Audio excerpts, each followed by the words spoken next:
ಉಡ ಮಾಂಸನ ತಿಂದ್ರೆ ನಿಜವಾಗ್ಲೂ muscle build ಆಗುತ್ತಾ? ಮಸಲ್ ಬಿಲ್ಡ್ ಆಗ್ಬೇಕಂದ್ರೆ ನಾವು ತಿನ್ನಂತಹ ಆಹಾರದಲ್ಲಿ ವಿಟಮಿನ್, ಪ್ರೋಟೀನ್, ಮಿನರಲ್ ಇರಬೇಕು. ಜೊತೆಗೆ ನಾವು ಎಕ್ಸರ್ಸೈಸ್ ಕೂಡ ಮಾಡಬೇಕು.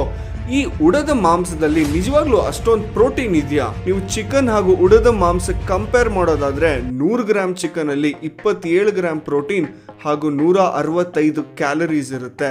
ಆದ್ರೆ ಉಡದ ಮಾಂಸದಲ್ಲಿ 100 ಗ್ರಾಮ್ ಅಂದ್ರೆ ಅದರಲ್ಲಿ ಬರೀ 20 ಗ್ರಾಮ್ ಪ್ರೋಟೀನ್ ಇರುತ್ತೆ, 120 ಕ್ಯಾಲರೀಸ್ ಇರುತ್ತೆ. ಉಡದ ಮಾಂಸದಲ್ಲಿ ಸಾಕಷ್ಟು ಪ್ಯಾರಾಸೈಟ್ ಅಂದ್ರೆ ಕಣ್ಣು ಕಾಣಿಸದೇ ಇರುವಂತಹ ಬ್ಯಾಕ್ಟೀರಿಯಾಸ್ ಇರುತ್ತೆ.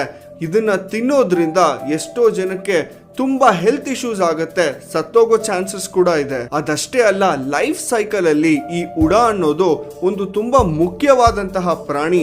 ಇದೇನಾದ್ರೂ ಇಲ್ಲ ಅಂದ್ರೆ ಇಲಿ, ಹೆಗ್ಣಗಳೆಲ್ಲ ಜಾಸ್ತಿ ಆಗೋಗಿ ಮನುಷ್ಯರಿಗೆ ತೊಂದರೆ ಕೂಡ ಜಾಸ್ತಿ ಆಗತ್ತೆ. ಇದಕ್ಕೂ ಮೇಲೆ ಯಾರಾದ್ರೂ ಉಡದ ಮಾಂಸ ತಿನ್ಬೇಕು ಅಂದ್ರೆ ನೀವು ಧಾರಾಳವಾಗಿ ತಿನ್ಬೋದು, ಆದ್ರೆ 7 ವರ್ಷದ ಜೈಲ್ ಶಿಕ್ಷೆ ಅನಿವಾರ್ಯ.